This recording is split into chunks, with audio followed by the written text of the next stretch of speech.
Hello，大家好，我係塔羅斯 Randy。首先同大家拜個早年先，祝大家馬年事事亨通，身體健康。近期我收到一啲意見，咁就提及就係話我嘅星座預測咧就好似好深奧咁，唔似一般嘅星座運程去提及你幾時有戀愛運或者幾時有好運勢嘅到嚟。但係其實我寫呢啲星座預測嘅宗旨咧，就真係唔係淨係想話俾你聽，喂幾時有好運勢從天而降，因為我亦深信有好運勢，亦都要有付出過努力先至會有收穫嘅。所以大家如果有興趣或者有緣嘅話，就繼續睇落去啦。我哋一齊去發掘一下天上嘅星星會俾到我哋乜嘢嘅啟示啦。西洋命理師 Rennie 李力鑽研塔羅牌同埋占星學至今超過30年，喺2005年創立嘅 Hebe Shop 塔羅占卜店至今，修畢英國著名占星學會嘅課程，並且獲頒發證書，並且因為占星學成績優異，喺2011年獲英國威爾斯大學頒發獎學金。及後曾經多次參與英國專業占星講座、塔羅牌同埋占星學研討會。首先，我哋最容易感受到嘅能量，當然就可能會係滿月啦。充滿住勇敢能量嘅獅子座滿月，就會喺2月1號到嚟，直接給予我哋強大嘅一啲衝勁同埋活力，令到大家能夠喺新年初去迎接更多嘅新挑戰。同時，由於喺占星學上，滿月其實係具有完成同埋收穫嘅意味。因此喺呢個滿月當中，有一啲人就或者有望可以喺呢一次嘅月相期間獲得唔錯嘅收成同埋結果，尤其是係巨蟹座、天蠍座、摩羯座同埋雙魚座嘅朋友，或者有機會會喺財富上或者係職業生涯當中有得益。此外，能夠給予我哋突破機會嘅就會係嚟自天王星嘅能量。佢會喺今個月嘅3號開始回復順行，佢嘅能量由逆行轉回順行之際，就可能會顯得更為強烈躁動，有機會可能會為我哋引嚟一啲突發嘅事件嘅同時，喺佢嘅變異電波所刺激之下，就可能會出現較多創新同埋覺醒嘅一啲機會。因此喺呢個階段，我哋周圍就或者會充滿住不可預期嘅一啲機遇。而喺隨後受到水星同埋金星嘅刺激，對於金牛座、處女座同埋水瓶座朋友嘅一啲事業發展就最為有推動力啦。另外喺占星學上，能夠震盪住我哋嘅思想嘅水星同埋代表住愛嘅金星，亦都會陸續進入雙魚座領域，增進住我哋各人嘅創造力同埋靈感。同時喺隨後，佢哋會同逆行中嘅木星形成一個具有破壞力嘅相位，就意味住有一啲人或者會因為有過於理想化，同埋行事嘅時候過於隨性之下，而遇上一啲迷惑或者係困阻。所以喺現階段，大家凡事亦都不宜過於衝動。同時喺未打穩基礎之前，就切勿急於再進一步啦。至於能夠令到我哋成就大業嘅土星，喺經歷過上一年嘅逆行週期之後，今個月嘅15號，土星就又會重返到白羊座區域當中，強調住喺而家係一個時候重新去開始，並且要學會透過實際行動，以及以願意去承擔責任嘅態度嚟到行事。同埋要有意識同埋條理咁去引導住自己向住目標進發，借助住呢股土星嘅能量，處女座、天秤座以及射手座嘅朋友喺情感上就或者會開始進入新嘅階段，並且喺角色上就有機會需要肩負起更多嘅責任。另外喺17號，正正就係我哋嘅農曆新年，喺呢個年初一，就將會出現水瓶座入環食，佢嘅能量就將會激發起更多具有創新同埋卓越嘅思想，並且對於推動全新嘅科技同埋發明係有住強大嘅支持，而佢嘅影響力就更加可以持續長達3至6個月。而而更或者會進一步為金牛座、處女座同埋水瓶座嘅朋友提供一個同未來變革有關嘅新機會。呢一個新年嘅開始，就正正會係你哋去開發新里程嘅大好時機。而去到19號，太陽就會進入雙魚座區域，象徵住呢一個會係創造力同埋想象力被激活嘅時刻。靈感源源不絕，就或者會成為藝術創作、音樂，甚至係追求理想嘅黃金時期。而隨後嘅一日，即係20號，就會出現備受矚目嘅土星同埋海王星嘅合相，敦促住大家喺追求更高嘅理想同埋目標嘅時候，就要多啲保持頭腦清醒，同埋有住明確嘅規劃同埋界線，以避免喺追尋當中迷失自我，又或者喺亂打亂撞當中令到自己筋竭力疲，甚至係一無所獲。而當中尤其是白羊座、巨蟹座、天秤座同埋射手座嘅朋友，就千祈唔好過於感情用事啦。最後喺臨近月尾，水星就會開始逆行至到3月中為止，而佢呢次嘅逆行係喺雙魚座區域當中，象徵住呢段時間或者會係一個去進行深切反思、冥想、靈性修行，又或者係去探索未知嘅絕佳時期。同時逆行水星會喺及後同金星嘅能量結合起嚟，就或者會為我哋引嚟一啲舊人舊事嘅重溫，例如係話一啲未釐清嘅感情事，同他人嘅金錢往來事宜，又或者可能係會出現一啲較為撲朔迷離嘅事情，從而會令到你哋感覺到較為迷茫。而喺呢一次水逆嘅課題當中，佢係想嚟考驗你哋有冇從過去嘅經驗當中學習。凡親係唔應該做，又或者係做唔嚟嘅事，你哋亦都要果斷說不，否則嘅話就有機會會拖垮自己。而最需要小心嘅星座就包括白羊座、雙子座、處女座同埋雙魚座嘅朋友。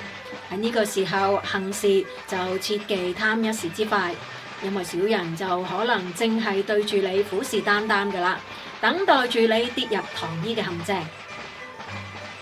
咁樣綜合以上嘅星象變動，各個白羊座嘅朋友喺邊個領域會有特別嘅待遇呢？我哋不如一齊嚟探索一下。愛情篇，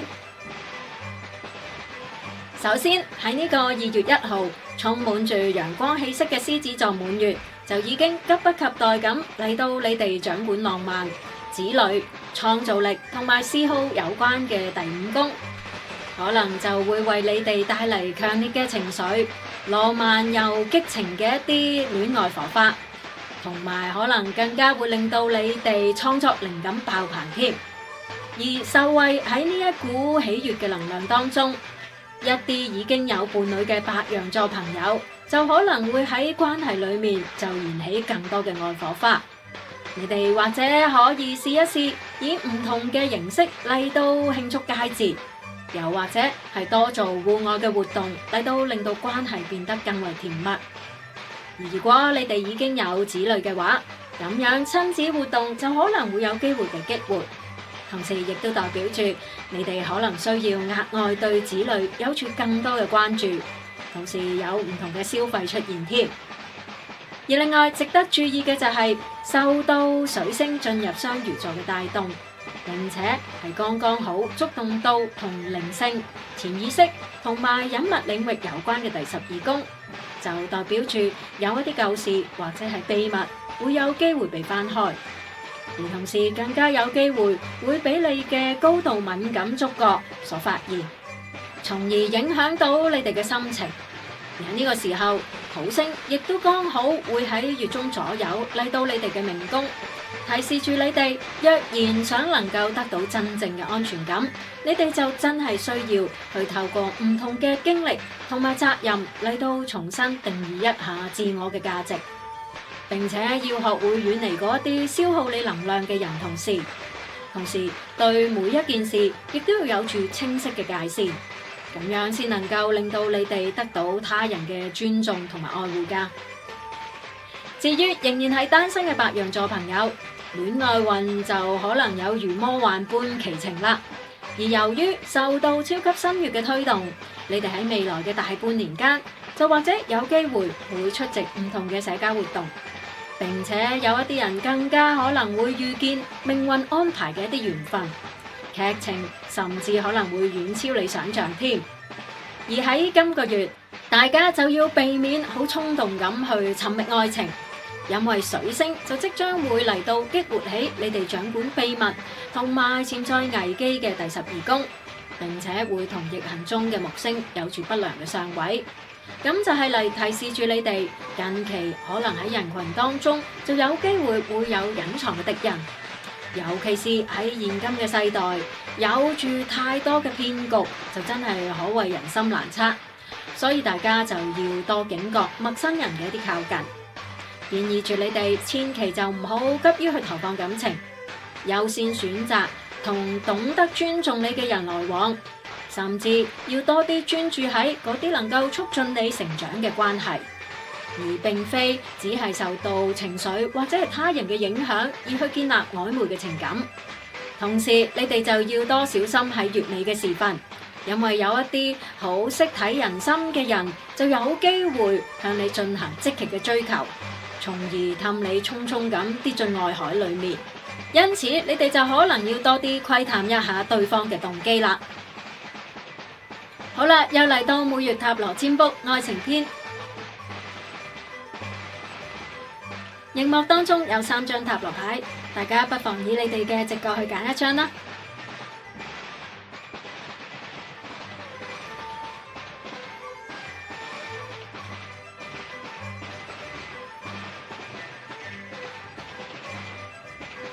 抽到第一張牌係象徵創造力同埋豐盛嘅女王牌。如果你係單身嘅話，就代表住而家會係展開新戀情嘅好時機；而已經有伴侶嘅話，就建議住你哋適宜主動去為生活注入更多嘅色彩，以及學會相互扶持，就能夠得到更多嘅溫暖同埋安慰㗎喇。抽到第二張牌係權杖7，預示住如果你正係追尋緊幸福，就請試住要去重新檢視每一日嘅生活習慣，將一啲唔適合嘅壞習慣改咗佢，情感亦都可能會因而有所改善㗎。抽到第3張牌係象徵住勤奮同埋責任感嘅錢幣騎士，意味住喺呢個時候，你哋或者需要有住一啲長遠嘅計劃，先能夠去打造出一個令到你哋兩個開心快樂嘅安樂窩。事業篇。另外喺工作上，在職嘅白羊座朋友受到月初所出現嘅獅子座滿月所牽動，有一啲人就可能會喺月初已經全速進入咗放假嘅狀態，默默咁就為即將到嚟嘅新年構思住唔同嘅精彩活動。而除此之外，呢一股能量就可能夠幫助一啲從事創作、演藝、幕後、銷售，又或者甚至係自僱嘅人士，能夠有住更多嘅創作靈感同埋機會。而今個月大家嘅成功指南就係要學會透過有條理嘅方式嚟到展現你嘅創造力，並且要試住去克服自我嘅懷疑當中帶俾你嘅阻力，相信自己嘅能力啦。而此外，大家如果真係想喺未來嘅時候能夠將事業建立得更好嘅話，就千祈唔好放過喺月中所出現嘅水瓶座入環食。呢一個特別嘅月相，即將就會喺未來嘅3至6個月期間，為你哋打開人際之門，令到你哋能夠結識到來自唔同層面嘅人。同時，亦都代表住呢個正係一個去重新打造新朋友圈嘅好時機。想開啟人生新篇章嘅話，就或者要多啲把握呢一啲機會啦。而正喺度待業嘅你，今個月就或者適宜一邊玩一邊觀察。玩大家當然可能就明白我講乜啦，但係至於要觀察啲乜呢？由於水星就即將會進入充滿夢幻電波嘅雙魚座，而當中又正好嚟到觸動住你哋嘅隱密宮，咁就意味咗喺呢個時候，你哋嘅思想就可能會顯得較為理想化，同埋分析力可能亦都會被減弱。而喺你哋肩負任何嘅工作嘅時候，亦都要學會多留意細節，就唔好人哋講乜你就信乜啦。多思考同埋同身邊人去多作商討，就或者有助你去避開一啲危機。而此外，仲有一個化解危機嘅方法，就係你哋要多主動去作反思，無論係關於自己嘅前途、對未來遠景嘅睇法，又或者係試住重新檢視一下自己嘅各項學歷同埋能力。因為只要你哋能夠好好運用呢一個時間嚟到揾出自身嘅優點同埋缺點，並且能夠對現實有住新嘅維度同埋新嘅諗法，再契合到土星嚟到你哋命宮嘅能量，日後積極咁再加以改進嘅話，你哋就定能打造一個更具競爭力嘅自己啦。好啦，又嚟到每月塔羅占卜事業篇。熒幕當中有3張塔羅牌，大家不妨以你哋嘅直覺去揀一張啦。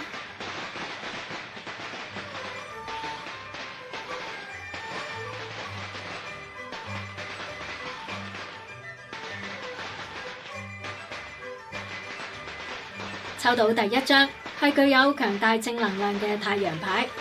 預示住好運即將嚟臨之外，亦都代表住你哋嘅事業發展或者正向住光明嘅方向前進。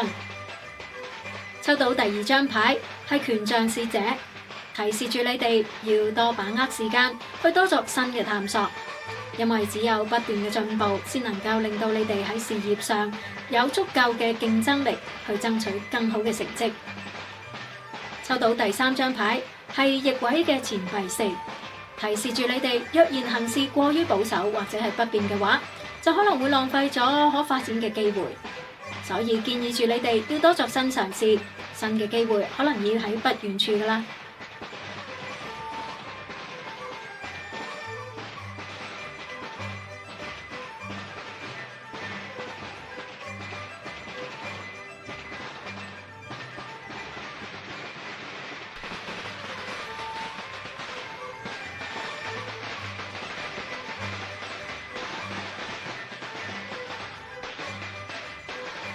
喺呢度，我想俾大家一個小提示，你哋除咗可以參考自己嘅太陽星座運勢預測之外，仲可以睇一睇自己嘅上升星座預測，2個星座一齊參考，你哋將可以得到更準確嘅預測結果㗎。今個月嘅星座運程我就講到呢度啦。如果大家中意我呢條影片嘅話，記得按 like、share 同埋訂閱我嘅頻道，一有新影片上架，你就可以第一時間收到通知㗎啦。同埋記得去睇我2026年12星座流年運程預測，及早去了解先機啦。咁大家好好享受呢一個農曆新年啦。好啦，我哋下個月再見啦，拜拜。如果大家想得到更多塔羅牌同埋占星嘅資訊，歡迎瀏覽我嘅網頁或者係 Facebook 專頁，亦都可以親臨到我嘅 The Hebe Shop，我會向大家提供更多嘅專業意見㗎。